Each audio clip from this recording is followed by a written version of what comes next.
And welcome back, everyone. This is the X Zone. I am Rob McConnell, coming to you from our broadcast center and studios in Hamilton, Ontario, Canada, on the X Zone Broadcast Network, Talkstar Radio Network, Mutual Broadcast Network, iHeartRadio, Simul Radio, and Simul TV. If you'd like to send me an email, xzone at xzoneradiotv.com, on all social media sites, X Zone Radio TV. And for the programming we have available for you 24/7, 365 on the X Zone Broadcast Network, visit www.xzbn.net. And for the X Zone TV channel on Simul TV, channel 21, simultv.com. X Zone Nation, my guest this hour is science writer Brian Dunning. He is the author of 7 books on scientific skepticism. He is the writer and presenter of the documentary films Here Be Dragons. The website is herebedragonsmovie.com. And Principles of Curiosity. The website is principleofcuriosity.com. He has appeared on numerous radio shows and television documentaries, and also hosts the science video series In Fact with Brian Dunning. That website is infactvideo.com. A computer scientist by trade, Brian uses new media to showcase the rewards of science and critical thinking. He is a member of the National Association of Science Writers and lives in Central Oregon with his family, and his website is Skeptoid.com. And Brian, welcome to the X Zone. Hey, thanks for having me on. What was it that brought you to be the man behind Skeptoid? You're So I can tell you the same story that you're probably going to hear from everyone who does science writing, and from many people who are actual working research scientists. And that's that when I was a kid, I loved weird stuff. My whole library was books about Bigfoot and UFOs and ghost stories and hauntings. All of that stuff, I just adored it and was obsessed with it. And I believed every word of it fully. And once I got older, went to college and studied computer science and started, writing for a living, I just began to learn bit by bit that it was solving these mysteries and finding out what's really going on, which was much more interesting than kind of just the popular version of these legends. And so when podcasting became a thing around 2006, all of a sudden, here was the perfect way to combine all of my interests into one. And I was fortunate that my show, Skeptoid, was popular from the beginning. Of course, it was easy in those days to be a big fish in a small pond. It'd be a lot harder to start a podcast these days. But I've been doing it ever since, and I just couldn't be happier. Let me ask you this, Brian. You're a scientist. You're a science writer. Yes. Why do people get sucked into conspiracy theories? So that's the $64 question, and there's a lot of research on this question, a lot of research. Basically, most of it started since the 1990s, but these days it's just a huge field. There's in fact journals devoted to conspiracy. Conspiracy ideation is kind of the common phrase for it. I'd say if you were to ask everyone who studies this, what is kind of the consensus on why people believe conspiracy theories, you're going to get a lot of different answers. But one kind of consensus theory or hypothesis, if you will, is that this sort of native paranoia that's at the root of conspiracy ideation is an evolved trait. And the basic example is the proto-human running across the savannah. You hear a rustling in the grass. Some of them were more paranoid and they jumped up a tree thinking it might be a saber-toothed cat. And others were more laissez-faire. They said, oh, that's probably nothing. And they walked along, and over time, enough of them did get eaten by saber-toothed cats that they became less representative in the population. And so this bit of native paranoia is a survival trait that kept us alive. And it's why animals are natively skittish. If you walk up to a wild animal, there's this native paranoia is a defense mechanism. But now here in the 21st century, we're all educated. We go to work, we go to school, we watch the news, we run around, we exist in the world and interact, and we learn how things actually work. And we learn that there's not necessarily a malevolent force behind every random event that happens. But we all have a different set of experiences through which we filter this native tendency. And so we're all at a different place somewhere along the spectrum Right. of tendency toward conspiratorial thinking. But doesn't it click with the conspiracy theory believers that there is next to no, if any, what I would call evidence to support any of these conspiracy theories?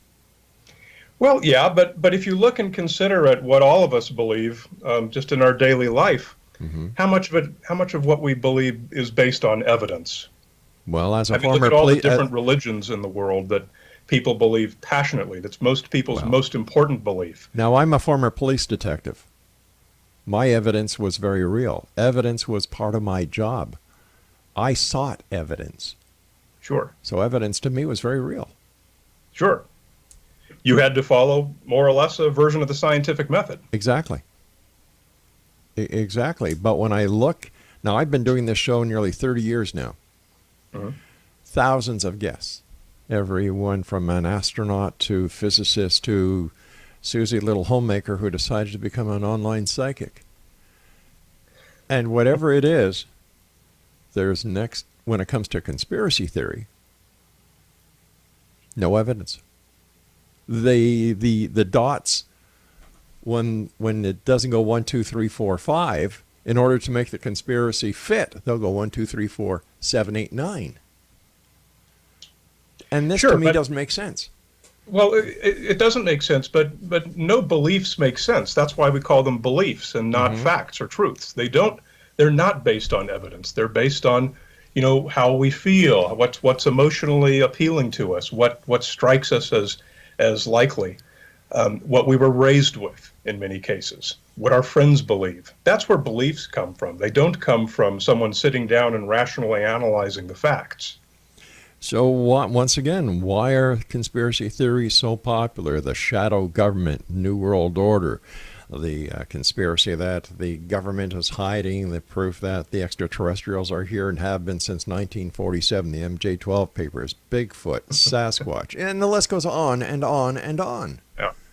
Well, a lot of these are complicated subjects, and if you were to ask the average conspiracy theory person on the street, explain the geopolitical situation in Eastern Europe, they have no idea. Right. But they have a conspiracy theory.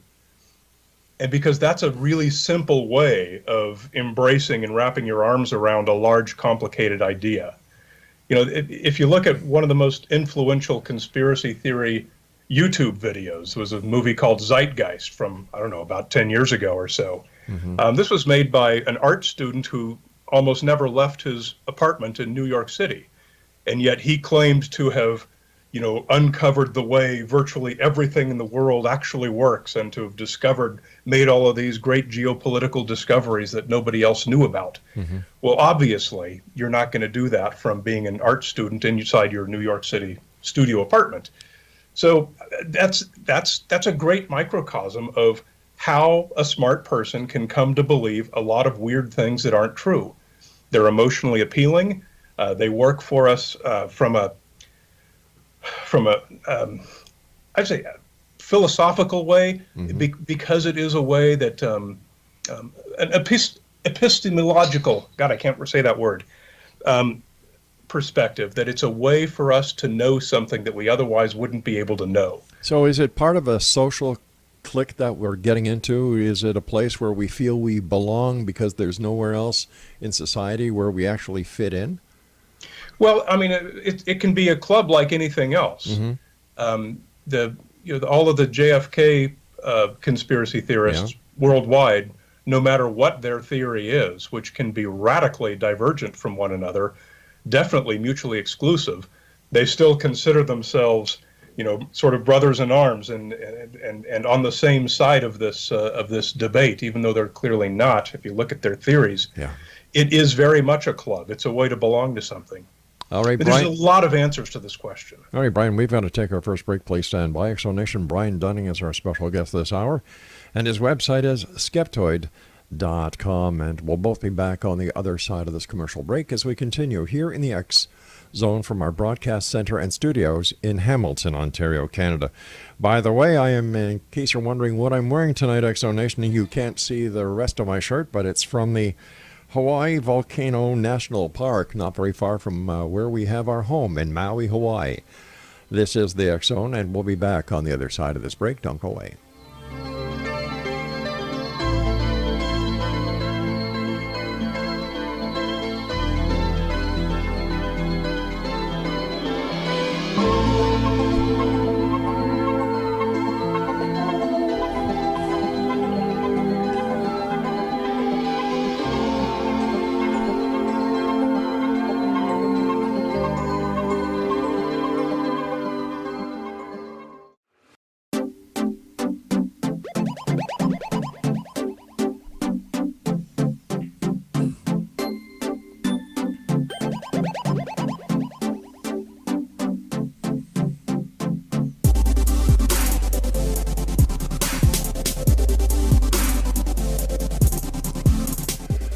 And just a quick programming note, we'd like to welcome two new hosts to the X Zone Broadcast Network, Dan and Angela Clark. They are going to be doing a show once a week that is going to air on the X Zone Broadcast Network and Simul Radio 7 days a week. The name of the show is Heart to Heart with Dr. Dan and Sister Ann, and that show, let me see, it starts airing the first week in January 2019.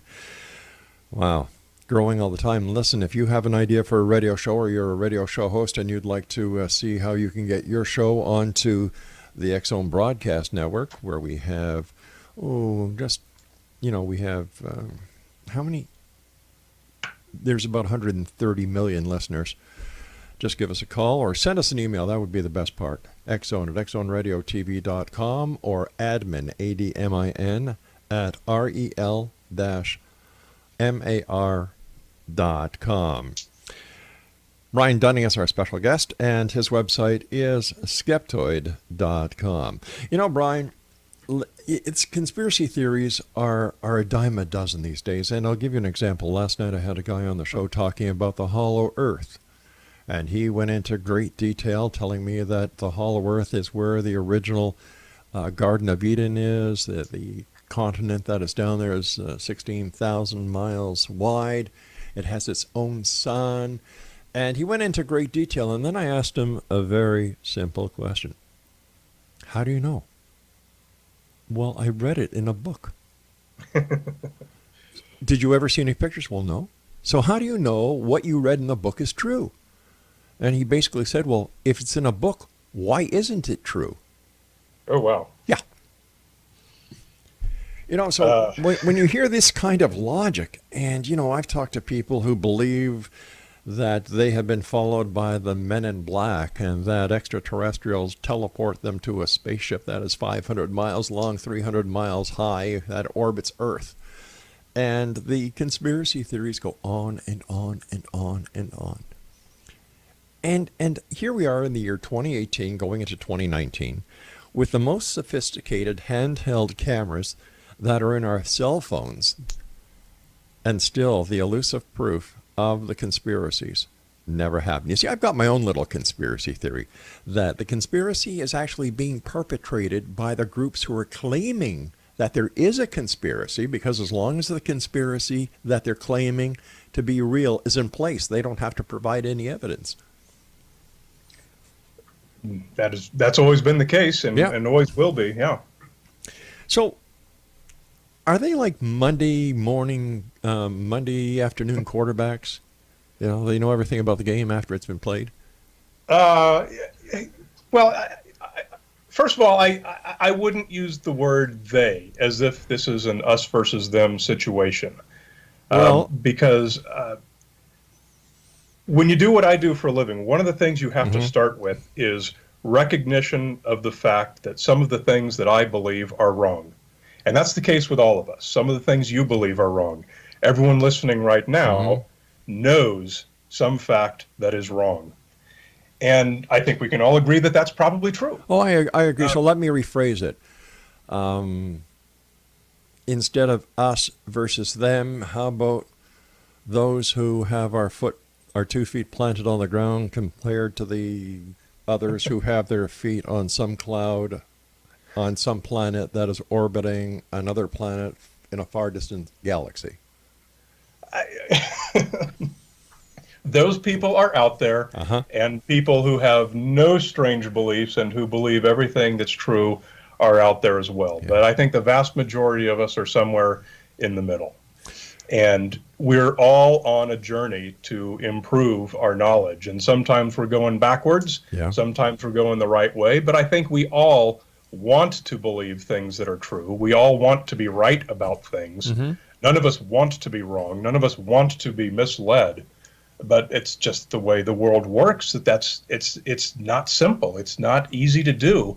And there's too many influences sending you in the wrong direction. So, you know, again, I hate to say that there are people who are, you know, we don't use the word nuts or anything like that, because there's perfectly good sociology explaining all of these things. It doesn't require mental illness. I like the psychiatry where it's called being nuts.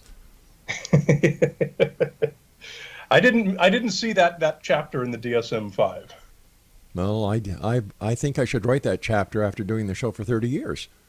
Look, believe me, I've heard it all as well. I mean, people often ask me, what's the strangest urban legend or strange belief that you've heard? And my usual answer for that is there's an alternative medicine treatment out of India where no matter what's wrong with you, they cut open your abdomen, insert the corpse of a dead crow, and sew you back up.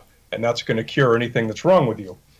I mean, it goes on and on and on, the things that people will believe. Well, let me ask you, what are some of your favorite conspiracies? So I answer that question because with you know, the book having come out this year, that's one of the most popular questions I get. And I try to answer that question with what is my favorite, but why is it my favorite? And the one that I use is the moon landing, the belief that we didn't actually go to the moon and that NASA hoaxed it, or Stanley Kubrick filmed it, or, you know, all the various versions of that. Yeah. And the reason I say that one's my favorite is because while it's easy to go on the internet and find sort of the trivial answers to the specific claims made by the conspiracy theorists, such as, you know, you can see the flag waving, but there's no wind on the moon, therefore it was in a studio. And you can see the skeptics answer, well, that's because the flag had wires in it, making it look like it was waving. Okay, fine. You can find that stuff, but there's a lot beyond that that people don't necessarily know, that we can connect the dots all the way to prove the entire story from humans from Earth, got on a Saturn V, went to the moon, got out, walked around, picked up rocks, brought them back to Earth safely through the atmosphere. The entire story is proven connecting the dots with irrefutable facts that once anyone hears those facts, they go, wow, that's really cool. I didn't know that before. I'm interested and I'd like to learn more. And that's where I think the value of sort of debunking is in coming up with the how we know what we know that's really interesting and gets people excited about learning more. Okay. You know, one of the talking about the proof that within the conspiracy theorist land of Oz that is out there is that we didn't go to the moon because the Van Allen belt. And when you listen to the skeptics and verify what they say about the Van Allen belt and how it poses a danger to even present day astronauts, that they can't go in a higher orbit than such and such, you know, you kind of say, well, geez, that makes sense too. I'm not saying that we didn't go to the moon, but, you know, when you talk to the people who are hardcore proponents of the lunar missions and the lunar landings, they seem to forget about the Van Allen belts when they're telling you this story. So I think that a little bit of the problem is that even though the experts who believe and bring the perfect case that it did happen, when the skeptics or the conspiracy theorist come up with a little bit of information that is neglected or forgotten by the experts, this just kind of opens up a can of worms. Well, it would. I mean, I wouldn't say that's a great example, because that's certainly one of the cases I'm talking about where it's very easy to go online and find the explanation of how and why that worked. Sure. The Van Allen belts are not the same thickness. We went through a very narrow part of it. We went through it as quickly as we can, and you have to stay in it for a significant amount of time before it becomes dangerous.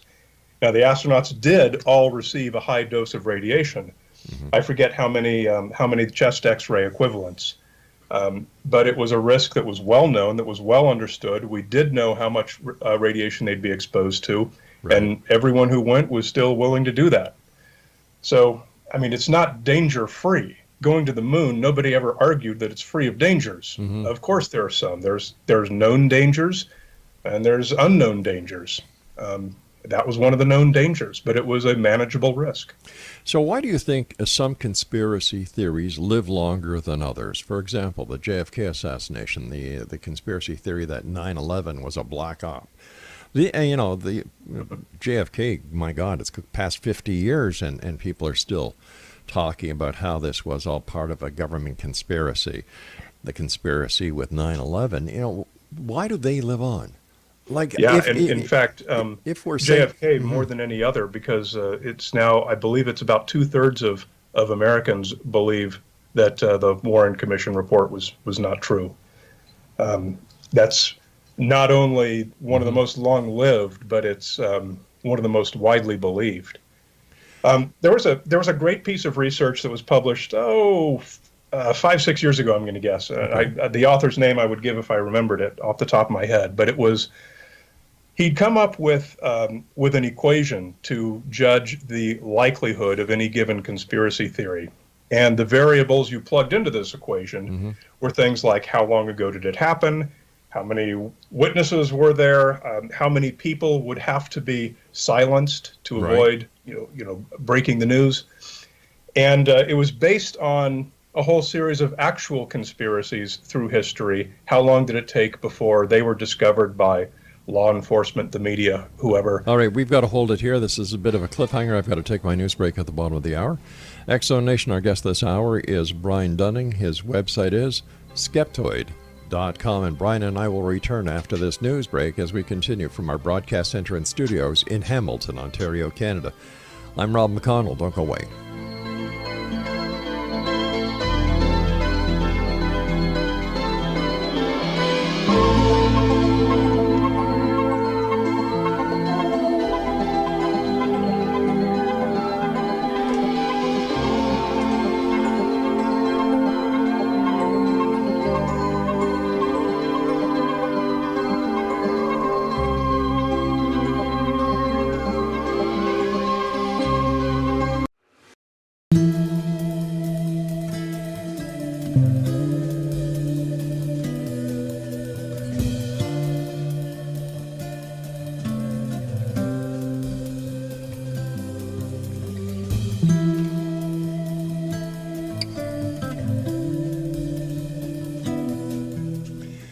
And welcome back, everyone. A couple of programming notes for the X-Zone TV channel and Simul TV. 3 new shows coming to the airwaves in January: Witness to the Paranormal, Paranormal Court TV, and Investigations 365. And they'll all be on the X-Zone TV channel starting in January.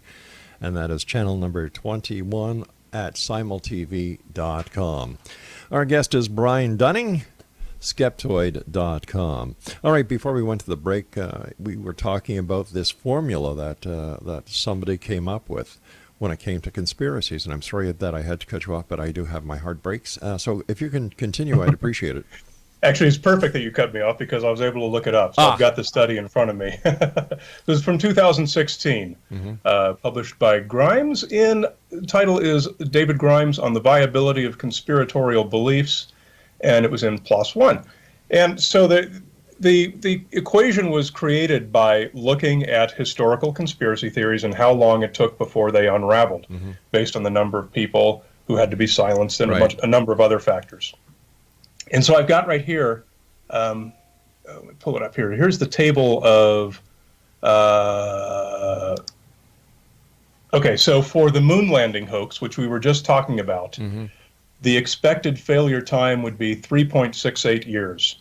So if we didn't actually go to the moon, it would have been about 3.5 years before it became revealed. And really the largest driver of that is the enormous number of people involved. I guess peak NASA employment it has listed as 411,000 people Wow. in 1965. We've got a similar number for climate change fraud. If climate change was in fact a fraud, that would unravel in 3.7 years. And of course, it's lasted a lot longer than that.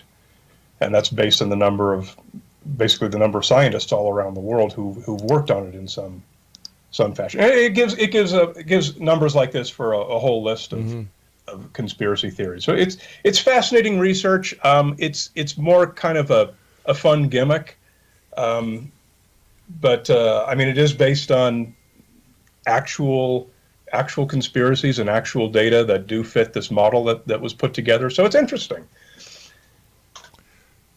What are some of the other weird conspiracy theories? I mean, besides going to India and getting a rat put in you to cure all. Well, yeah, and that's so the weirdest one, of course, has got to be David Icke and his reptilians. His whole narrative that world leaders are actually reptilian aliens wearing electronic disguises. But he was off his meds at that time. Let me tell you a story about David Icke quickly. I was doing the show from CKTB in St. Catharines before we went on our own and did everything in-house. And I announced the week before that David Icke was going to be a guest, and I got a call from the Niagara Regional Police saying, is David Icke coming on your show? I said, well, yes, he's coming on the show, but he's not going to be in studio. And they said, all right. I said, is there a problem? He said, well, no, it's not as long as he's not coming in, because if he's not going to be there, we can't do anything about it. And I figured, well, that's a kind of a strange comment. So I called up the police station to make sure that this was an actual call, and it was. During the time when David Icke was on the phone with me, there were two unmarked cars, one in the front of the station and one in the back of the station, because they thought, well, maybe David Icke was going to be actually coming down. And when you live this firsthand, you can actually see the danger that these conspiracy theorists are actually putting on society. You know, like, I'm a Canadian. I love our Queen. I'm a good old monarchist from way back when. And to think that people actually believe this guy. It's like, are you out of your tree, for God's sake? And when it comes to proof, well, what proof do they offer? Old VHS tapes showing a glitch when you pause the tape. Yeah. To my mind, that's the only evidence I've ever seen, and it's fairly low-quality evidence. Exactly. And about Roswell, New Mexico, the alleged crash going back to 1947. Man, I have heard that story so many times. I think that when I see the bright light come the day where it's my turn to go, I'm going to say, is this Roswell, New Mexico? Because, like, so many of the stories are all the same, except they forget one major important fact that shoots the Roswell story down in no time flat. And that is the fact that Jesse Marcel, the base intelligence officer, goes to an alleged crash site that he doesn't know what it is at this time, picks up all this material, puts it in a Jeep, and instead of going right back to the base to maintain the chain of custody and the chain of evidence, what does he do? Well, he drives home, wakes up his wife and kids, and lets them play with the material. Right then and there, that story is dead. And it remained dead. I mean, that's the thing that a lot of people don't know about that, is that was a non-story until the 1970s. Good old Stanton Friedman. Yeah, until Stanton Friedman basically created the mythology. And that's the case with so many things that become popular, like the Bermuda Triangle, exact same thing. It's an imaginative author who literally creates it out of whole cloth. Good old Charles Stanton Friedman didn't create it out of whole cloth, but he certainly guided it, putting together all of these puzzle pieces. And he did a great job. It served him very well as a group of other people who keep the conspiracy alive. Yeah. In your opinion, What role has the internet played, and what role is the internet playing when it comes to the longevity of these conspiracy theories? I was just having a Twitter debate about with somebody about that exact question before we got on. I am of the opinion, and I do believe it's a minority opinion in my field. I'm of the opinion that the internet is not making things worse. And the reason I say that is the typical claim is that, well, the internet makes it a lot easier for people to spread, YouTube videos full of crap and, all of this nonsense. However, the internet also makes good information spread more easily. So I believe the rising tide raises all boats equally. I don't think that it necessarily puts the side of science and reason at any more of a disadvantage than they've already always been at. You see, my way of looking at the internet is that it's the largest septic tank that mankind has ever created, because there's more crap in it than there is anything else. That's true. Because anybody with $12 can get themselves a website, if they know how to design it themselves, a domain name, and then create this facade, this illusion on how the rest of the world perceives them. And there's no one to monitor, there's no one to vet, there's no one to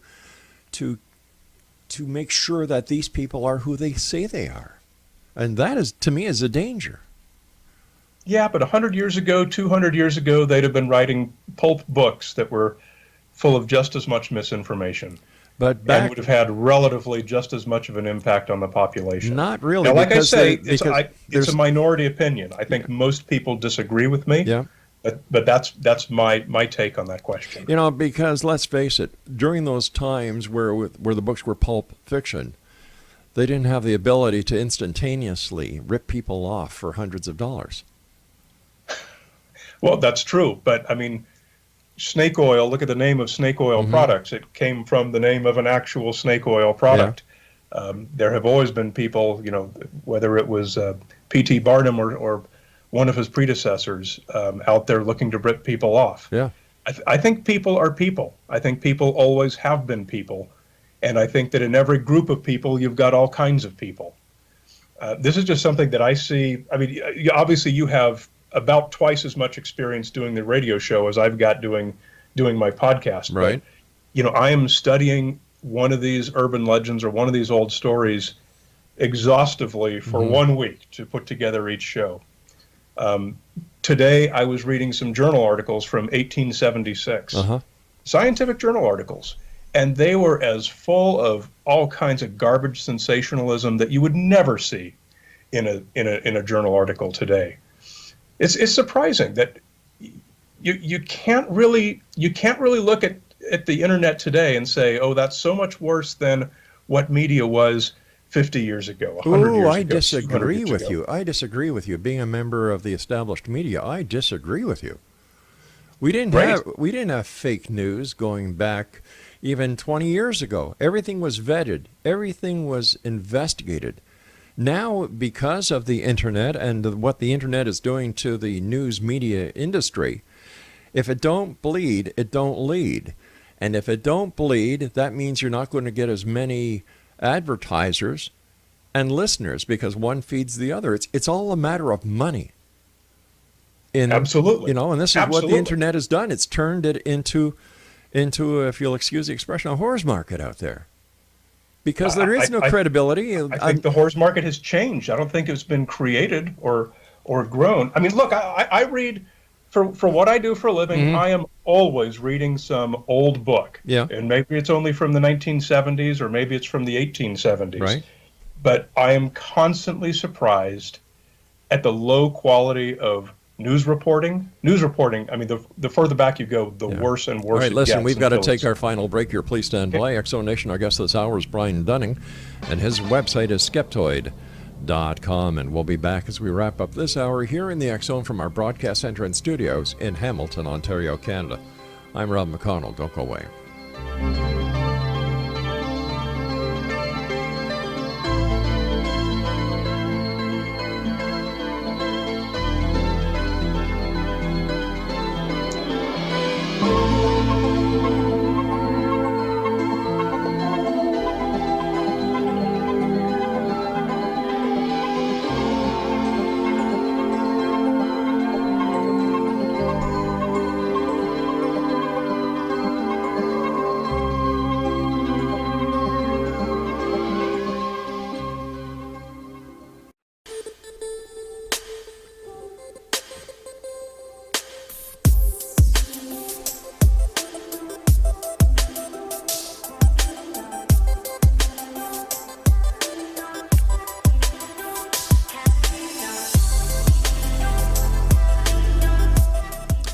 Exonation, our guest this hour is Brian Dunning. His website is Skeptoid.com. Brian, besides the conspiracy theory of the lunar landing, what other conspiracy theories have been proven to be true? So that's the most common question. And in fact, in the early days of talking about the book with the publisher, they wanted 50 conspiracy theories, and they said they thought that was a huge number, and they said, gee, do you think you'll be able to come up with 50? And I said, well, let me just see. And I did an export out of the database of podcast episodes that were in the conspiracy theory category, and had over 200. So we had to whittle it down. And that's one of the first questions they asked me. And I said, we've got to have a section in the book specifically about conspiracy theories that have been proven true. And so looking in the table of contents here, there are 1, 2, 3, 4, 5, 6. There's 6 chapters in the book. I'm going to give you one of them. And if you want to hear the others, you got to read the book. So the one I'm going to give you is numbers stations. Now, you're in radio, you must know about numbers stations. Yeah. But the basic plot is that particularly during the Cold War, and still today, although to a much lesser degree today, if you took a shortwave radio, which is a type of radio that can broadcast and receive pretty much all around the world in ideal conditions. If you took a shortwave radio and you tuned it to a certain station at a certain time of day, you would hear a predictable program that was going to come on. It might start with some little tune, some little bit of music, and then there would be an automated voice reading off strings of numbers, 5 at a time. It would repeat each string once, and it would go on the next string of 5 numbers. And it might do this for several minutes. It might do this for several hours. So the conspiracy theory, sort of the tinfoil hat version, was, oh, this is government sending instructions to spies. While the more level-headed people, those of us like myself, who tend too much towards cynicism in our zealousness to be more scientific and grounded, we said, no, it's going to be something prosaic. It's going to be something like, maybe it's oceanographic research buoys transmitting their data or something like that. Then, what happened a few days after 9/11, which nobody noticed because the newspapers were full of other news right after 9/11, is a senior Pentagon official was arrested inside the Pentagon at the State Department for espionage. And she was arrested for listening to a numbers station that was being broadcast out of Cuba, typing the numbers into her laptop computer that had a decryption program, and it was giving her instructions to perform espionage for Cuba. She was part of a spy ring called the WASP network, and a number of other people were later arrested from the WASP network. And since then, there's been quite a few arrests throughout Europe from various espionage agencies listening to different number stations being broadcast from different places in the world. And so it turned out that the conspiracy theorists, the tinfoil hat version, was exactly right in this case. And I love that case. So how do people who are getting involved because of the excitement, the adrenaline rush that conspiracy theories bring them, that puts them into their own little social network of people who are like them, that don't fit in anywhere else in society, how do they differentiate between what is real and what isn't? Well, I think the same way that you and I do. Like I said, you and I are wrong about some of the things we believe. We don't know what those are because from where we're sitting, we can't see them. I often say you can't see your own eyeball. We don't know which of our beliefs are wrong. They don't know which of their beliefs are wrong. It's a human behavior. It's not a conspiracy theorist behavior. So what is a conspiracy theorist behavior then? So, I mean, we have the term, obviously, and the term describes definition of a conspiracy theory. That's another big question that there's all kinds of different answers for. It's somebody who believes, whose pattern matching is in overdrive, and they believe that there is a malevolent, purposeful force behind some everyday event or news story or something. I mean, that's basically what it is. And that's pretty vague, but it's necessarily vague because conspiracy theories are all over the map. So what pushes a person into that direction? Well, so you've got your native paranoia. You've got, okay, here's an interesting way to answer that. Okay. There's a lot of surveys, particularly in the last 10 years, a lot of surveys have been done trying to assess people's tendency toward conspiracy theories and trying to match these up to demographics. And you'll often hear, like, conservatives will also say, oh, liberals are all conservative conspiracy theorists. Like, Bernie Bro and the Koch brothers are behind all the evil in the world. And then liberals will always say, oh, it's the conservatives that are all the conspiracy theorists with, George Soros is behind everything. And what it turns out to be the case is that there is no match at all between political belief and your tendency toward conspiratorial thinking.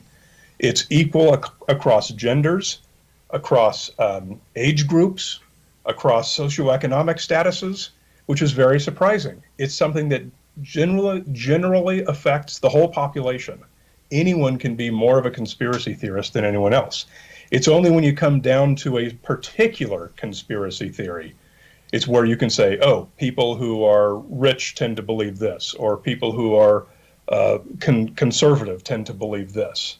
And that's the case with most of the obvious ones. We can pretty easily assign most obvious conspiracy theories to, a particular political group that it might appeal to. In your opinion, besides the JFK assassination and the 9/11 conspiracy theories, in your opinion, what is the most popular conspiracy theory? And of course, we're not even going to include the lunar landing on that. It's big pharma, big food. The food companies all conspire to make us obese. Yeah. The pharmaceutical companies all hide the pure, wonderful, natural cure for cancer. They make money by keeping us sick. Those are very prominently featured in my book, and they're very commonly believed. Why would somebody believe that? Like I know many people who are in the medical research field, and these people bust their butts off night and day working on cures or trying to get people to walk again after spinal injuries and so on. Yeah. And to actually hear people think that just because they're getting fat, because they're lazy, because they're eating the wrong foods, it's a conspiracy. This is where I think a lot of people should get back on their meds, whether they believe in the conspiracy theory that Big Pharma is out to get them. Like, there seems to be a lack of common sense in the world today. Yeah, certainly. The basic answer is that magically easy solutions to complicated problems are attractive, and everybody wants them. If you can tell people that there is a pill to cure all of your diseases, or a superfood that you can eat that will magically make you skinny, but the reason you don't have it is that the machinations Sure. of the society and industry are all conspiring to suppress it from you. That's something that's deeply compelling and attractive, and we all want it to be true. And so we all seek out information that confirms that. So it becomes a self-fulfilling prophecy. Why, in your opinion, is the UFO conspiracy cover-up so popular? I'm not sure that it is. I do see there's a lot of attention being paid to it. But what I see is that it's something that is more considered to be fringy, I think, by the mainstream than some of the other ones we've just talked about that are much more popular. That's my impression, anyway. Yeah, well, it would seem that there are different classes or social structures that seem to lean towards one conspiracy more than the other. Definitely, yeah, that's absolutely true. And we had this news about a year and a half ago with the Pentagon's UFO program. All right. They released this footage taken from a fighter plane, and they're saying this is a UFO. And of course, every pilot in the world looked at this footage and just did this incredible facepalm, saying, "Are you kidding me? Did they not ask anyone who knows what they're looking at when you look through, an infrared screen? But the people on the street don't know that, and the video does look weird if you don't know what you're looking at. Yeah. And so, it's something that's an easy sell, especially when you've got something like video to persuade people with, and you've got a credulous news media that is after the sensational story, and they're happy to promote it. I don't know if the New York Times is credulous any longer.